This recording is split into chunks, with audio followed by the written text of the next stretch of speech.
Նոր ուսումնական տարվա սկիզբն ազդարարված է։ Հարյուրավոր պատանիներ ու երիտասարդներ իրենց ուսումնական հաստատությունների դռների առջև սրտադրոք սպասում են, թե երբ են կրկին ներս մտնելու և սկսելու իրենց դասերը։ Այս տարի Երևանի Օլիմպիական հերթափոխի պետական մարզական քոլեջի սաներին առաջինը շնորհավորեց սպորտի և երիտասարդության հարցերի նախարար Գաբրիել Ղազարյանը։ Նախարարը նախ շնորհավորեց բոլոր սաներին սեպտեմբերի 1-ի գիտելիքների օրվա կապակցությամբ, ապա մաղթեց հաջող ուսումնական տարի և նորանոր ձեռքբերումներ։ Ուզում եմ, որ իրանք զինված լինեն գիտելիքներով, դա շատ կարևոր է մեր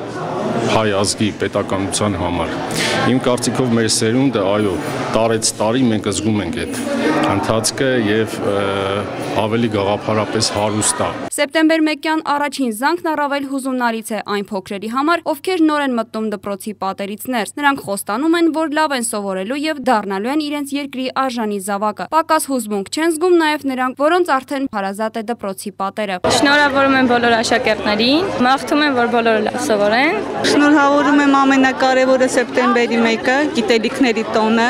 ու որ այսօրը իրենց գիտելիքներով լի լինեն։ Ցանկանում եմ լավ սովորենք։ Երևանի Օլիմպիական հերթափոխի պետական մարզական քոլեջի տնօրեն Արմեն Գաբրիելյանը հպարտանում է, որ իր դպրոցում կարողանում է կրթել ու դաստիարակել այնպիսի մարզիկների, ովքեր վաղը լինելու են օլիմպիական չեմպիոններ։ Արմեն Գաբրիելյանը բոլոր ուսանողներին եւ դպրոցականներին մաղթեց կանաչ ճանապարհ ուսման մեջ եւ կյանքում։ Մաղթեմ իհարկե առաջնային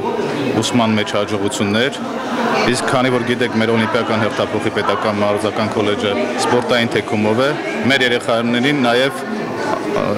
մեդալներ ոսկե գույնով, տարբեր գույներով եւ ամենակարևորը, որ 2016 թվականին մենք ունենանք օլիմպիական չեմպիոն։ Շնորհավոր սեպտեմբերի 1 բարի երթ եւ կանաչ ճանապարհ բոլոր աշակերտներին եւ ուսանողներին։